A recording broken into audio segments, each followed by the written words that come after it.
Marcus Chen had been working the asteroid mining station for 3 years when everything changed. The remote facility orbited a dead system at the edge of human space, far from trade routes and civilization. Most days, he only saw the other 12 miners during meal shifts.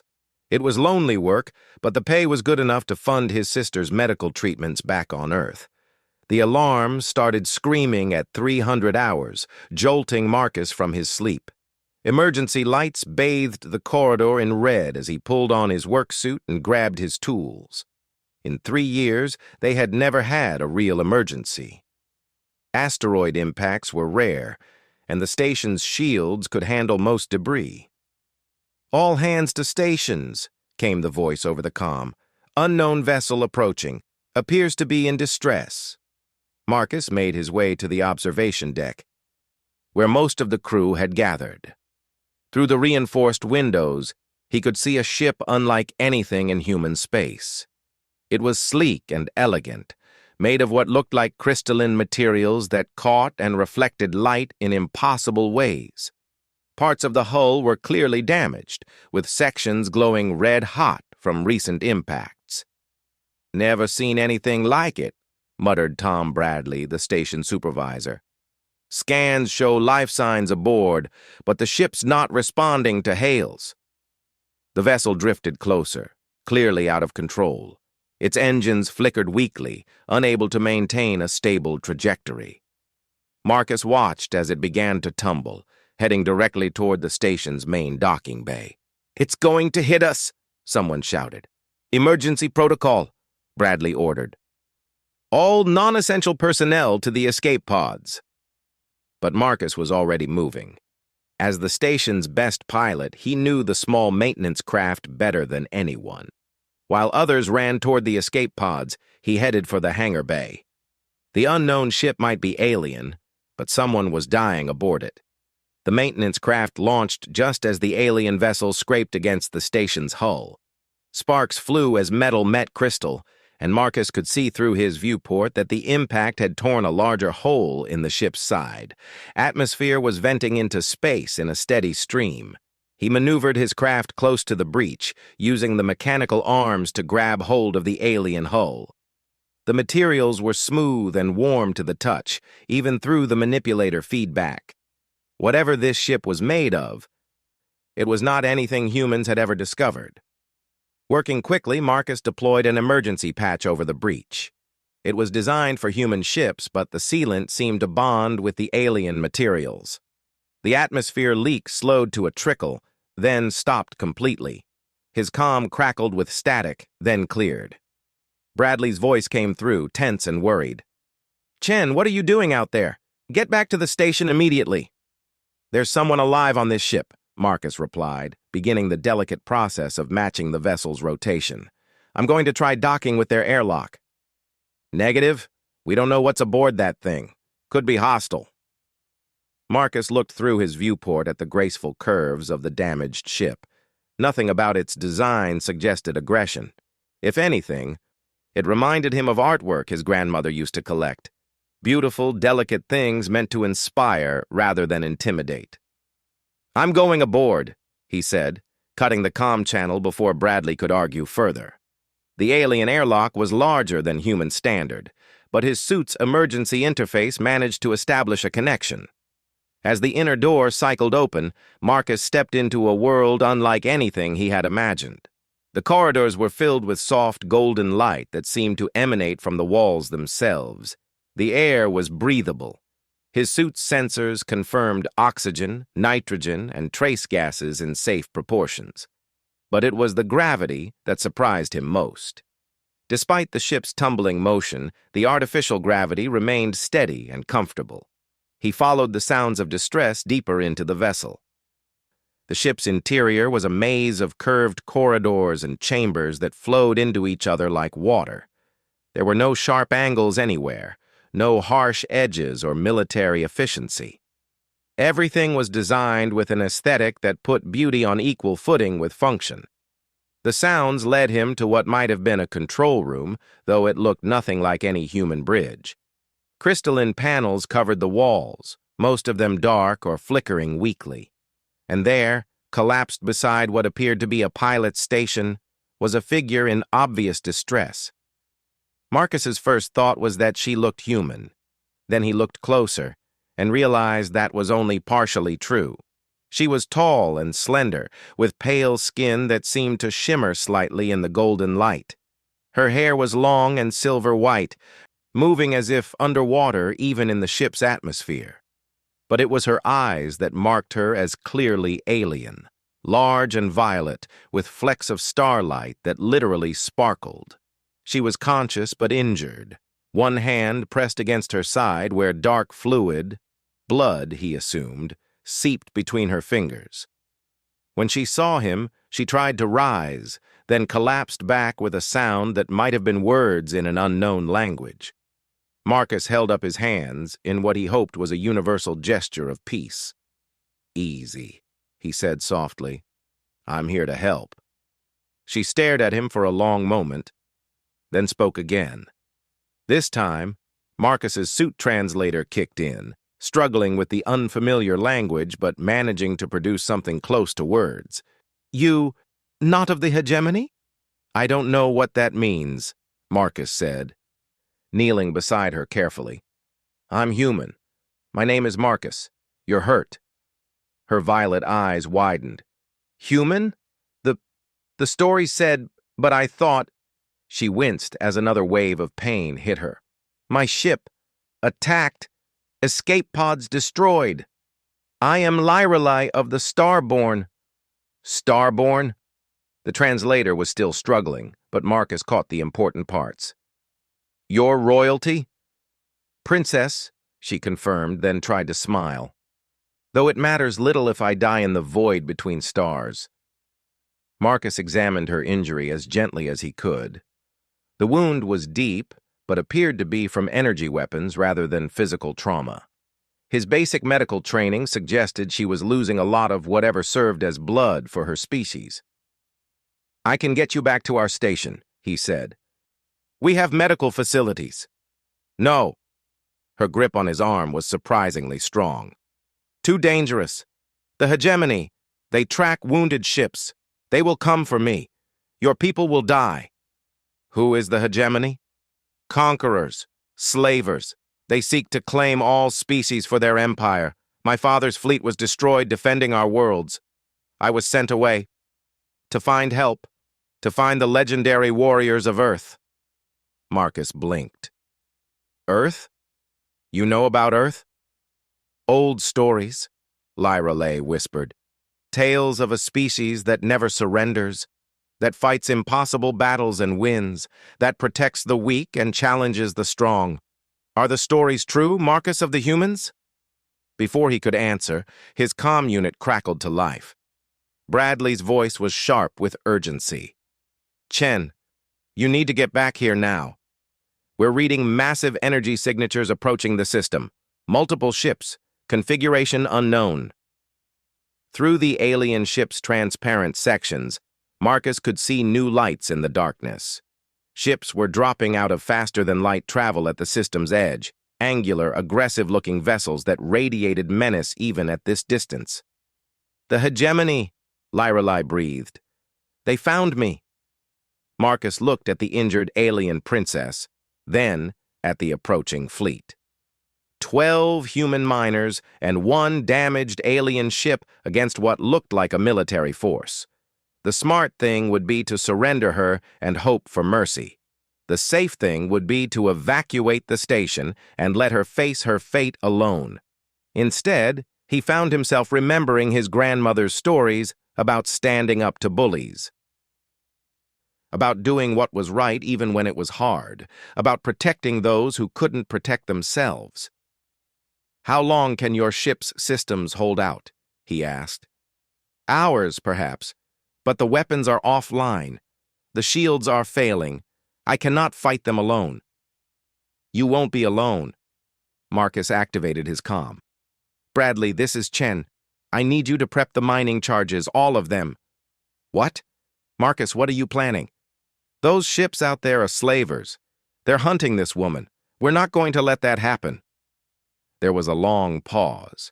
Then Bradley's voice came back, grim but determined. "Copy that. What do you need?" Marcus looked around the alien bridge, trying to understand the crystalline displays. "Can you transfer power to weapons?" he asked Lyralai. She shook her head weakly. "The conduits are damaged.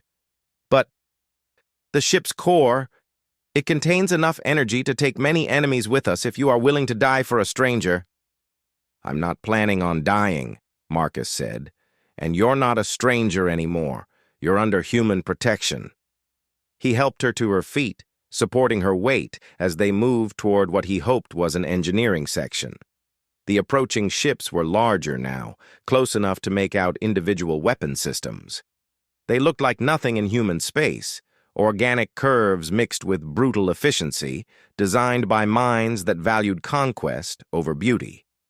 "There," Lyralai said, pointing to a chamber filled with swirling energy. "The quantum core. If it destabilizes, it will create a cascade that could destroy half the system."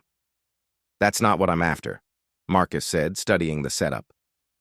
His mining experience with controlled explosions was finally paying off. "I need something more surgical." He activated his comm again. "Bradley, I need you to move the mining charges to specific coordinates and get everyone into the station's deepest shelter. This is going to get rough." "Marcus, there are 12 ships out there. Even if we had military weapons, we couldn't fight them." "We're not going to fight them," Marcus said, watching the readouts on Lyralai's ship. "We're going to make them think twice about being here." The first hegemony ship opened fire on the mining station from long range, not trying to destroy it, but sending a clear message. The shields flared and held, but Marcus could see they wouldn't last long under sustained assault. "They want me alive," Lyralai said. "They will offer terms. Surrender me, and your people live." "That's not how we do things," Marcus replied, making final adjustments to the mining charges he had positioned around the system. "On Earth, we have a saying, 'Not one step back.'" The alien princess stared at him with those violet eyes. "You would truly risk everything for someone you just met?" "It's not about just meeting you," Marcus said. "It's about what's right. And what's right is keeping you safe and showing these hegemony bastards that humans don't back down." The lead hegemony ship was close enough now to establish communication. A harsh, guttural voice filled the comm channels, speaking in a language the translator struggled with. "Primitive species, you harbor a fugitive of the hegemony. Surrender the Starborn female and your deaths will be quick." Marcus keyed his transmitter. "This is Marcus Chen, speaking for the human race. The woman you're hunting is under our protection. You want her? You go through us." Laughter echoed through the comm, cold and mocking. "Humans, we have heard of your species. Violent, stubborn, weak. You control a handful of systems. We control thousands. You are insects pretending to be warriors." "Maybe," Marcus said, watching his improvised weapon systems come online. "But insects can bite." He triggered the first mining charge, positioned against an asteroid that had been nudged into the perfect trajectory. The explosion sent the rock tumbling toward the lead hegemony ship at tremendous velocity. The aliens' shields flared as they deflected it, but Marcus was already triggering the next charge and the next. Suddenly, the space around the alien fleet was filled with high-velocity debris, rocks, metal fragments, and chunks of ice, all moving on carefully calculated trajectories. It wasn't enough to seriously damage the ships, but it forced them to focus on defense instead of offense. "Clever," the hegemony commander transmitted. "But futile. When we have dealt with your toys, we will take the princess and reduce your station to atoms." That's when Lyralai struggled to her feet and activated her ship's communication array. When she spoke, her voice carried an authority that made the air itself seem to vibrate. "I am Lyralai, daughter of Theron the Starborn, princess of the Seven Suns. I invoke the ancient law of sanctuary. This human has offered me protection." By our oldest traditions, he is now my sworn guardian until my father's fleet arrives. The transmission from the hegemony ship cut off abruptly. In the silence that followed, Marcus could hear only the hum of the alien ship's systems and Lyra Lay's labored breathing. "What does that mean?" he asked. "It means," she said, sinking back against him, "that by the laws of my people you are now bound to me by oath, and I am bound to you. Until my father arrives to claim me, you speak with the authority of the Starborn throne. And how long until your father gets here?" Lirali's smile was weak but genuine. "I sent a distress signal before my ship was damaged. If he received it, perhaps 3 days. Marcus looked out at the hegemony fleet, which had stopped its advance and seemed to be conferring. 3 days against 12 enemy ships with nothing but mining equipment and 1 damaged alien vessel. "Well," he said, settling in beside her, "this should be interesting." As if in response to his words, the hegemony ships began to move again, but this time they weren't attacking. They were forming a blockade surrounding the mining station and the alien ship. It seemed they were willing to wait and see what the human would do next. Marcus activated his comm one more time. "Bradley, this is Chen. Cancel the evacuation. We're staying put." "Marcus, are you insane? There's a fleet out there." "Yeah, there is. And there's a princess in here who needs our help. So we're going to help her." He looked at Lyra, who was watching him with something like wonder in her violet eyes. "Besides," he added, "I gave my word, and humans always keep their promises." Outside, the hegemony fleet settled into position, waiting. Inside the damaged alien ship, a human miner and a Starborn princess began to plan their survival. Neither of them knew that this moment would become legend among both species. The day a lone human stood against an empire and declared that some things were worth fighting for, no matter the odds. The first day of the siege tested everyone's nerves. The hegemony fleet maintained their blockade, close enough to prevent any escape, but far enough to avoid Marcus's improvised asteroid weapons. They sent probing attacks every few hours, not trying to destroy the station, but keeping the pressure constant. Marcus had moved to the alien ship full-time, bringing medical supplies and food from the mining station. Lyra's injury was healing faster than he had expected, though she was still weak. Her species, she explained, had enhanced regenerative abilities that activated during times of extreme stress. "Your people's medicine is crude but effective," she said, wincing as Marcus changed her bandages. "On my world, we would use cellular reconstruction matrices for such wounds." "Well, we work with what we have," Marcus replied, checking the alien ship's power levels on the crystalline displays. He was starting to understand the interfaces, though they responded as much to thought as to touch. "How long can your ship's systems hold out?" "Perhaps 2 more days at current consumption. The life support draws heavily on the quantum core." Marcus nodded, studying tactical displays that showed the positions of the hegemony ships. They had spread out to cover all possible escape vectors, but their formation had weaknesses. The question was whether he could exploit them. His comm crackled. "Marcus, this is Bradley. We've got movement out there. 3 ships breaking formation." Through the viewport, Marcus could see the vessels approaching. They were sleeker than the main battleships, built for speed and precision rather than raw firepower. As they drew closer, one of them transmitted on an open frequency. "Human vessel, this is Strike Commander Vextar of the Hegemony. We come under flag of parley." Marcus looked at Lyra, who had gone very still. "Do you know him?" "Vextar the Ruthless," she whispered. "He destroyed the colony ships at Meridian Prime. 10 million civilians dead." Her violet eyes hardened. "He takes pleasure in breaking those who resist." "Well, let's see what he wants." Marcus activated the transmitter. "This is Marcus Chen. What do you want, Vextar?" "Ah, the human guardian. You have caused us considerable inconvenience. I come to offer terms." "I'm listening." There was a pause. Then Vextar's voice continued, dripping with false reasonableness. You are brave, human, but foolish. Your mining station has food for perhaps 1 week.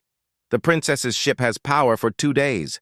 We can wait far longer than you can survive. Get to the point. Surrender the Starborn female, and we will allow your people to leave this system unharmed. You may even keep your mining equipment as compensation for your trouble. Marcus caught Lyrelai's eye and saw her slight nod. She had expected this offer. And what happens to the princess? That is not your concern. She will face judgment for her crimes against the hegemony. What crimes? Another pause. She aided in the escape of slave populations from 3 conquered worlds. She provided weapons to resistance forces. She has cost us considerable resources. Marcus felt his anger rising. So she helped people escape slavery? And that's a crime? Order must be maintained, human. Your primitive species will understand this concept once you are properly educated. Here's a counteroffer, Marcus said, his voice staying level despite his fury. Take your fleet and leave this system. Never come back. Forget you ever heard of Princess Lyrelai. Vextar's laughter was like breaking glass. Your courage is admirable but pointless. We outnumber you 12-1. Your weapons are mining tools. Your warship is a civilian vessel on the verge of collapse. You're right about the numbers, Marcus admitted, but you're wrong about something important. What is that? You think we're trapped in here with you. Actually, you're trapped out there with us. Before Vextar could respond, Marcus cut the transmission and turned to Lyrelai. I need to know everything about hegemony tactics. Ship capabilities, command structure, weaknesses. She stared at him. You cannot seriously be planning to fight them. I'm planning to survive until your father gets here. Sometimes that means fighting. Over the next several hours, Lyrelai shared everything she knew about their enemies. The hegemony was vast and ancient, controlling hundreds of species across thousands of worlds. They were efficient conquerors, but their strength was also their weakness.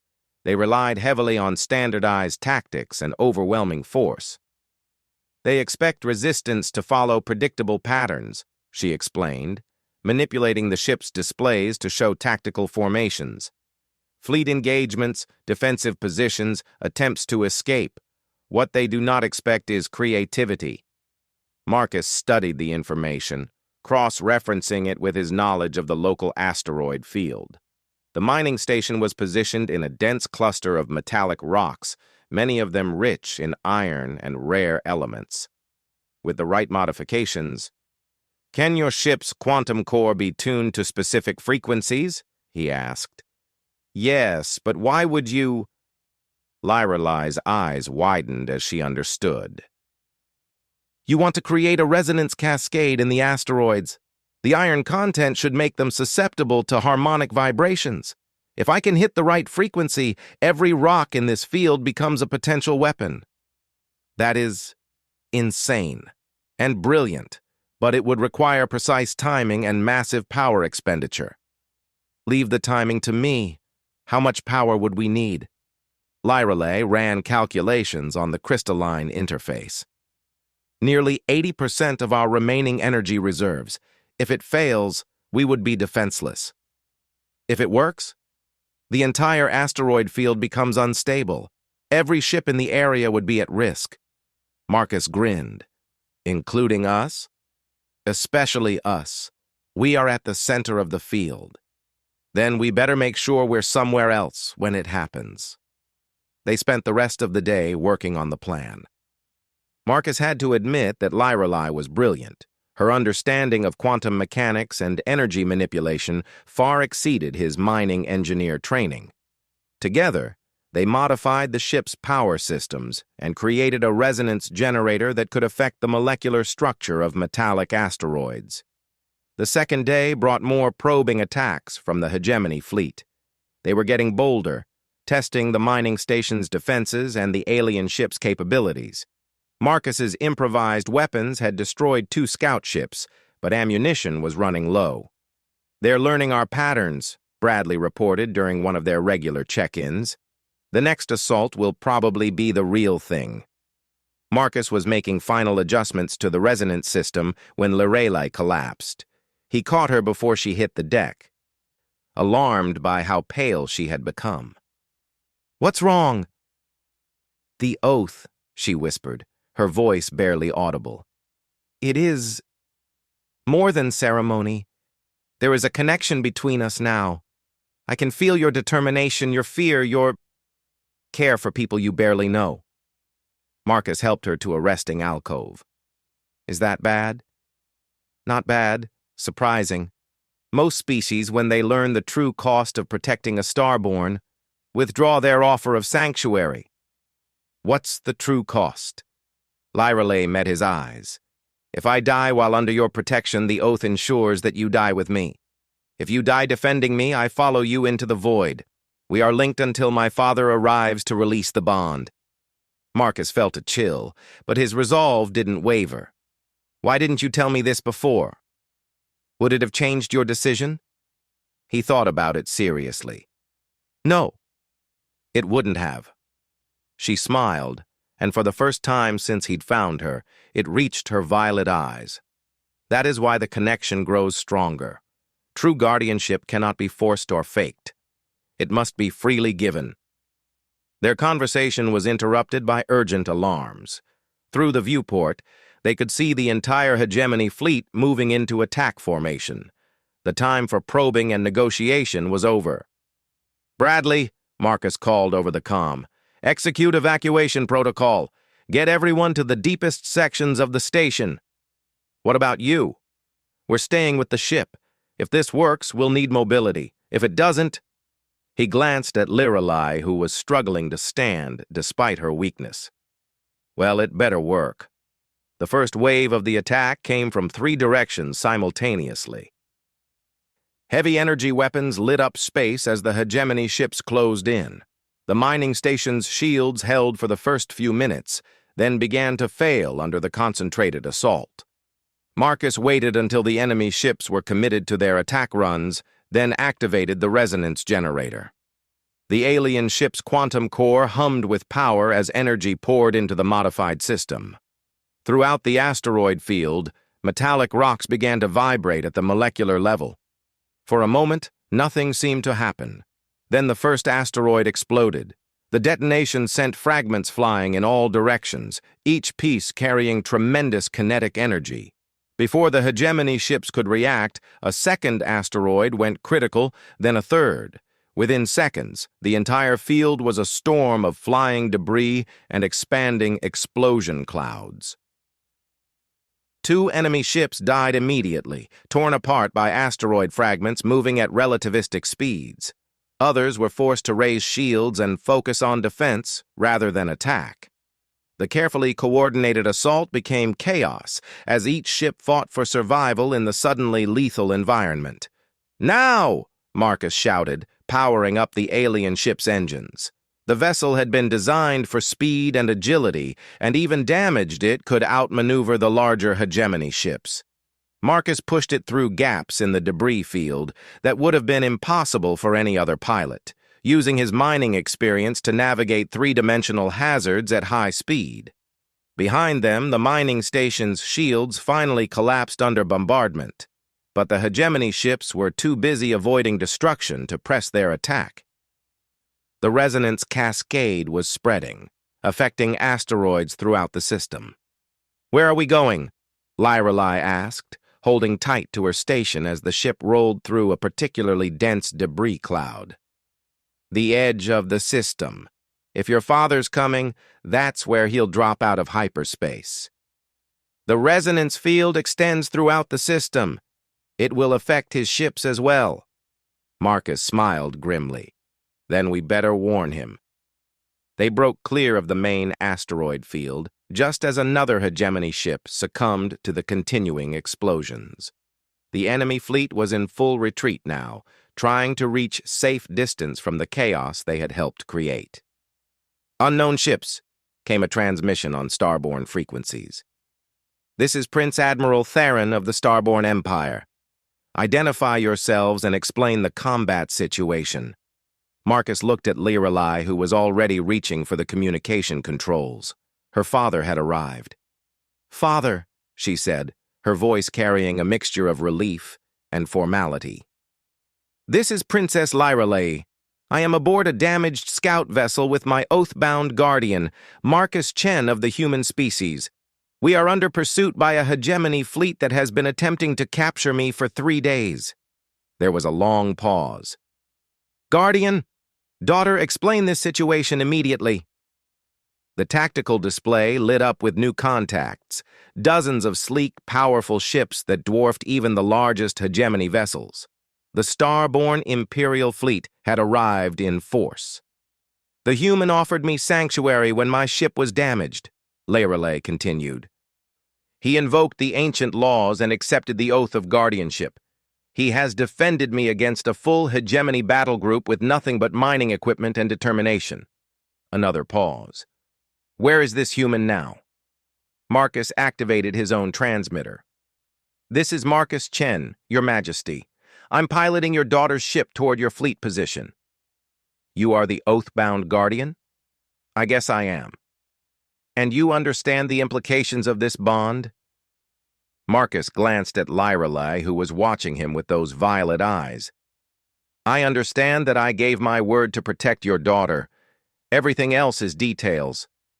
For several heartbeats, silence filled the communication channel. Around them, the Starborn fleet was deploying in battle formation, preparing to engage the scattered hegemony ships. Then Prince Admiral Theron spoke again, and his voice carried a warmth that hadn't been there before. "Marcus Chen of the human species, you will dock with my flagship immediately. I would meet the being who has earned my daughter's loyalty and proven worthy of the Guardian's oath." As they approached the massive Starborn command ship, Lorelei reached over and took Marcus's hand. "Thank you," she said quietly, "for everything."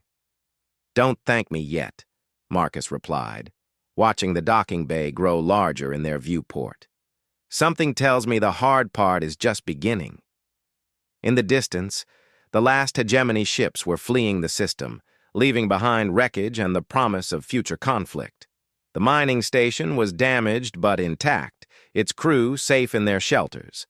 And somewhere in the expanding debris field, asteroids continued to explode in a deadly light show that would discourage visitors for months to come. But for the first time in 3 days, Marcus allowed himself to believe that everyone might actually survive this encounter. The princess was safe, her father had arrived, and the oath that bound them would soon be formally released. He had kept his word. Now he just had to face a Starborn emperor and explain exactly how a human miner had become the sworn protector of an alien princess. The docking bay of the Starborn flagship was unlike anything Marcus had ever imagined. It was vast enough to hold a dozen ships the size of Lorelei's vessel, with walls that seemed to be carved from a single piece of crystalline material. The gravity was lighter than human standard, making each step feel bouncy and strange. Waiting for them at the airlock was an escort of Starborn warriors. They were tall like Lorelei, but broader and more heavily built, wearing armor that shifted colors like oil on water. Their weapons were elegant curves of what appeared to be pure energy, humming softly in the artificial atmosphere. "Royal Guard," Lorelei explained as they disembarked. "They serve my father directly." The leader of the guard stepped forward, removing his helmet to reveal features similar to Lorelei's but more angular and severe. His violet eyes were cold as they studied Marcus from head to toe. "I am Commander Valen," he said in accented English. "You are the human who claims guardianship over Princess Lorelei."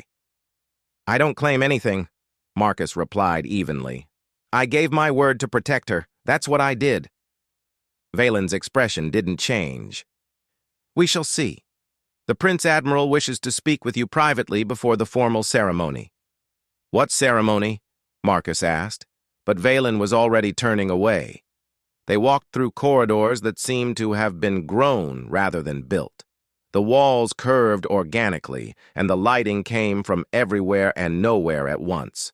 Other Starborn they passed stopped to stare at the human, some with curiosity, others with what looked like suspicion. "Your people have never seen a human before," Marcus observed.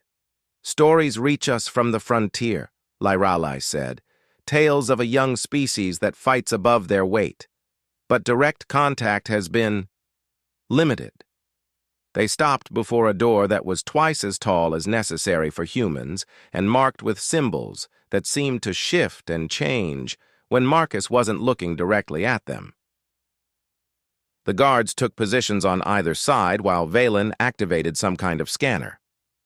"The human enters alone," he announced. "Princess Lyrali will be escorted to the medical bay for proper examination." "I'm fine," Lyrali protested, but Valen's expression made it clear this wasn't a suggestion. She squeezed Marcus's hand. "My father is formidable, but he is fair. Tell him the truth and all will be well." The door dissolved like morning mist, revealing a chamber beyond. Marcus took a deep breath and stepped through. Prince Admiral Theron of the Starborn was everything Marcus had expected, and nothing like what he had imagined. He was massive, easily 7 feet tall, and built like a warrior despite his apparent age. His hair was silver white like his daughter's, but shorter, and his violet eyes held depths that spoke of centuries of experience. He wore robes that seemed to contain actual starlight, and the air around him vibrated with barely contained power. But it was his expression that caught Marcus off guard. Instead of the cold authority he had expected, there was genuine curiosity and what might have been approval. "Marcus Chen of humanity," Theron said, his voice carrying harmonics that human throats could never produce. "Approach." Marcus walked forward until he stood perhaps 10 feet from the Prince Admiral. Up close, he could see that Theron's hands bore scars from old battles, and his eyes held the weight of someone who had seen too much war. "You are smaller than I expected," Theron observed. "I get that a lot. Yet you stood against a hegemony battle fleet with mining equipment and determination. Someone had to." Theron smiled, and the expression transformed his face completely. "Indeed. Tell me, human, do you understand what you have done? I helped your daughter, kept her safe until you could arrive. More than that." Theron moved to a wall display that showed tactical information about the recent battle. "You destroyed 4 hegemony ships and forced an entire fleet to retreat. You turned an asteroid field into a weapon using principles that our own engineers are still analyzing. You accomplished this with no military training and equipment that was never designed for combat." Marcus shrugged. "I'm good with explosives." "You are also the first being of any species to invoke the Guardian's Oath in over 3 centuries. Theron turned back to face him. "Do you know why that law exists?" Lyrali mentioned it was ancient tradition. "It dates back to the founding of our empire, when the Starborn were explorers rather than rulers. A prince was captured by enemies on a distant world, and a native warrior offered protection despite having never seen a Starborn before. That warrior held off an entire army for 7 days until rescue arrived. Did the warrior survive? He did, and when it was over, the prince offered him anything he desired as reward. The warrior asked for nothing except a promise that the Starborn would remember that courage could be found anywhere, in any species, if one knew how to recognize it." Marcus began to understand. The Guardian's Oath is a test. Of character, yes, but also of wisdom. A true Guardian does not seek reward or recognition. They act because it is right, not because it is profitable. Theron paused. "My daughter tells me you knew the risks of the bond, that you could have died if she died. That's what she said. Yet you maintained your protection even after learning this?" "Of course." "Why?" Marcus thought about it. "Because I gave my word, and because she didn't deserve to be hunted like an animal for helping people escape slavery." Theron nodded slowly. The hegemony has been expanding for 1,000 years. They have conquered hundreds of species, enslaved billions of beings. Most species submit when they see the size of the enemy fleet. Most species are smarter than humans. Perhaps. Or perhaps most species have forgotten that some things are worth fighting for, regardless of the odds. Theron moved to another display, this one showing star charts. The hegemony has been probing our borders for decades. They want our technology, our resources, our people. Until now, we have held them off through superior firepower and defensive strategies. Sounds like it's working. It was, until they began targeting our civilians. Refugee ships, medical vessels, diplomatic envoys. They learned that we value life too highly to accept civilian casualties, even to achieve military objectives. Marcus studied the star chart, beginning to see the pattern. They're forcing you to choose between military success and protecting innocents. Exactly. And now they have learned something new about humanity that may change the balance of this conflict. What's that? Theron's smile was fierce. That there is a species in this galaxy that will charge into impossible odds to protect strangers. That will turn mining equipment into weapons and asteroids into explosives. That will look at overwhelming enemy numbers and ask, "Is that all you've got?" A chill ran down Marcus's spine. You want to recruit humans. I want to offer humanity a choice. Theron manipulated the display, showing the positions of human colonies. Your species controls 17 star systems, good worlds but isolated and vulnerable. The hegemony will reach you eventually. And you're offering what? Protection? Partnership. The Starborn Empire has technology, resources, and centuries of military experience. Humanity has something equally valuable, the willingness to fight when others would surrender, the courage to protect the weak regardless of cost. Marcus looked at the star chart, thinking of his sister back on Earth, of the miners on the station who had trusted him to make the right choice. What would this partnership look like? Joint colonies, shared technology, coordinated defense against hegemony expansion. Theron paused. And formal recognition of humanity as a protector species within the Empire. Meaning that any being under human protection would be considered under Starborn protection as well. Your people would have the authority to enforce Imperial law and defend Imperial citizens. The implications were staggering. Human space was tiny compared to the Starborn Empire, but this would make humanity a major power overnight. There would be conditions, Marcus said. Naturally, humanity would need to prove it can handle such responsibility. There would be training programs, cultural exchanges, gradual integration over decades rather than years. And it all starts with me keeping your daughter safe for 3 days.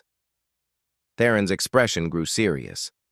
It starts with you proving that the stories were true, that there exists a species that values honor over profit, courage over caution, protection over conquest. Before Marcus could respond, the chamber door dissolved again. Lyra Lai entered, looking much better after medical attention. Behind her came Commander Valen and several other Starborn officers. "Father," she said formally, "I request the ceremony of release be performed." "Ah, yes," Theron said, "the formal end of the Guardian's oath." He looked at Marcus. "Unless you wish to make the bond permanent." "What does that mean?" "It means Marcus becomes my brother," Lyra Lee said quietly. "Adopted into the royal family with all the rights and responsibilities that entails." Marcus blinked. "I thought you were just releasing me from the oath." "That is one option," Theron agreed. "You may be released with our gratitude and return to your previous life. Or you may accept permanent status as a guardian of the crown, which carries significant authority and equally significant danger." "And the third option?" Lyra Lai stepped forward. "There is no third option. According to our laws, I owe you a life debt that can only be satisfied by release or adoption." Marcus looked around the chamber at the assembled Starborn. Their expressions were unreadable, but he could sense their curiosity about what this human would choose. If I accept adoption, what happens to my people? My sister? The miners back at the station? Your family becomes my family, Theron said. Your people become our allies. Your concerns become our concerns. And if I choose release? You return to your life with our thanks and a substantial reward for your service. Marcus thought about his sister's medical bills, about the lonely mining station, about Bradley and the crew who had trusted him. Then he thought about the hegemony fleet, about the slaves Lyrali had helped escape, about the civilian ships being targeted by an empire that saw other species as resources to be exploited. I have one question, he said finally. Ask. If I accept adoption, does that mean I can keep protecting people? Not just Lyrali, but anyone who needs help? Theron's smile was answer enough. A true guardian protects all who cannot protect themselves. Then I accept. The ceremony that followed was unlike anything in human culture. It involved ritual words in the Starborn language, the exchange of symbolic gifts, and something that felt like sharing memories directly from mind to mind. When it was over, Marcus could sense Lyrali's emotions as clearly as his own, and she could feel his determination like a steady flame. Brother, she said, the word carrying weight in the Starborn tongue. Sister, he replied, and meant it completely. 3 hours later, Marcus stood on the flagship's observation deck, watching the repair crews work on the mining station. The damage was extensive but repairable, and Starborn engineers were already implementing improvements that would make the facility nearly indestructible. You are thinking of home, Lyrali observed, joining him at the viewport. I'm thinking about change, Marcus replied. Yesterday I was a miner.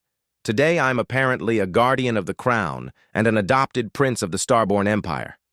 Feeling overwhelmed? A little, but mostly I'm thinking about all the good we can do. Your father showed me intelligence reports about hegemony slave camps. If we can help even a fraction of those people, we will, Lyrali said firmly. Father is already planning joint operations, human courage and Starborn technology working together. What about my crew, Bradley and the others? They will be offered positions in the new alliance structure. Your friend Bradley has already expressed interest in commanding the first human Starborn joint station. Marcus nodded, then noticed new ships arriving at the edge of the system. More Starborn forces? Human forces, Lyrali corrected. Your government received Father's formal diplomatic proposals an hour ago. Those are the first human ships to arrive for the integration talks. Fast response. Humans, it seems, do not waste time when opportunity presents itself. Marcus watched the human ships take formation alongside the Starborn fleet. It was a strange sight, the angular, functional human vessels next to the graceful curves of Starborn architecture. But somehow it worked. Both species had something the other needed. The hegemony won't give up easily, he said. No, they will not. But they will find that enslaving people has become much more difficult. Because now they have to go through us. Because now they have to go through us, Lyrali agreed. As they watched, the first joint patrol formed up and headed for the system's edge. Human pilots in Starborn-enhanced ships with technology that neither species could have developed alone. It was just the beginning, but Marcus could see the potential. The miner who had given his word to protect a princess had become something more. The princess who had sought legendary warriors had found them, and the galaxy was about to learn that some bonds, once forged, could not be broken by any force. In the distance, the stars waited. The hegemony was still out there, still enslaving and conquering. But for the first time in centuries, they would face an enemy that fought not for territory or resources, but for the simple principle that freedom was worth defending. Marcus Chen, guardian of the crown, protector of the innocent, and newest member of the Starborn royal family, smiled as he watched humanity take its first steps onto the galactic stage. Some oaths, he reflected, changed everything.